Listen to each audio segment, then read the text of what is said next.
Arestado ang most wanted person sa sinagawang Manhunt Charlie Operation ng Laak Municipal Police Station sa Purok 4, Barangay Belmonte, Laak, Davao de Oro, Agosto taong kasalukuyan.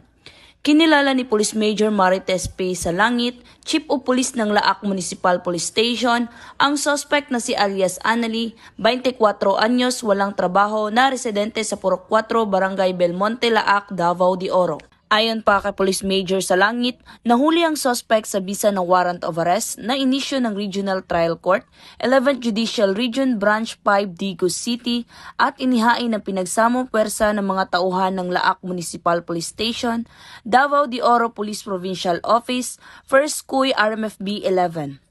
Ang suspect ay kasalukuyang nasa kustodiya na ng nasabing istasyon para dumaan sa tamang disposisyon at maharap sa kasong paglabag sa Article 349 o bigamy na may inirekomendang piyansa na 72,000 pesos. Samantala, patuloy naman ang pagsasagawa ng Manhunt Charlie Operation ng mga tauhan ng Police Regional Office 11 sa pamumuno ni Police Brigadier General Nicolas D. Torre III upang huliin ang lahat ng wanted person sa Rehiyon 11.